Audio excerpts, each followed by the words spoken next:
Hi, I'm Kimberly Sheridan, and welcome to this week's issue of Ask Kimberly.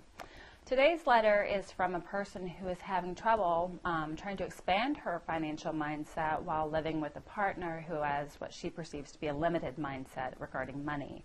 And in their situation, he's also the breadwinner. So she feels like, how am I supposed to do this when he's the one paying the bills? What's my argument here?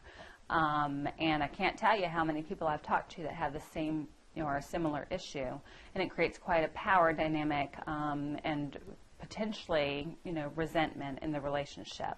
So let's see what she has to say and see how we can help.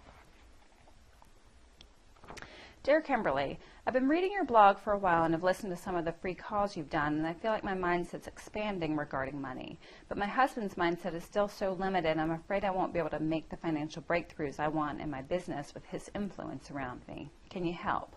Julie. Well, the first thing to recognize is that when you're in a household, both people have responsibility for the household expenses. It doesn't have to be exactly even, but you certainly have to have some sort of an agreement as to who's paying what that both people are happy with.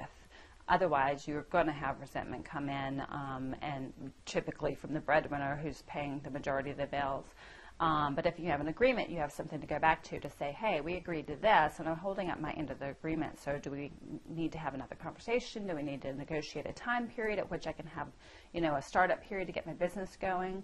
So the first thing I'd say is within yourself, before you have this conversation with your partner, make sure that you are accepting your responsibility for the household and not thinking that they actually have to float you while you're getting started, because sometimes it takes longer to get started than you thought, and you don't want to have that resentment building over time. It's certainly going to be a drain on you and your business. The second step is to actually have that heart-to-heart conversation.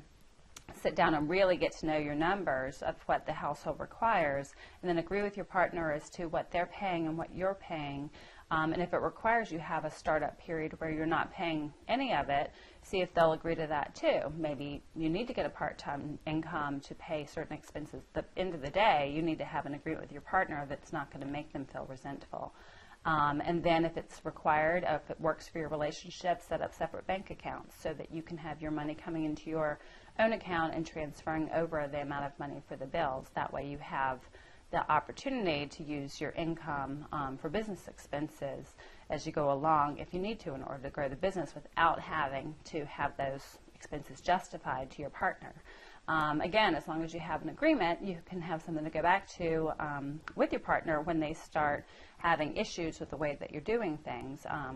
In some cases, you have to have a part of that agreement be, look, we have an agreement with our household finances, but that's not going to include me talking with you about everything I'm doing in the business. And you don't have to get in necessarily to all things about what you think about their limited mindset and your expanding mindset, etc. You just need to set up a system that works for your household. So know that you have to take responsibility for your contribution to the household, not necessarily an equal 50-50.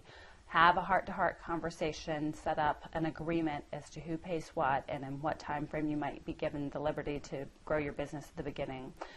Set up a separate bank account if you feel like you need to, and make an agreement not to talk about your business financial decisions with them.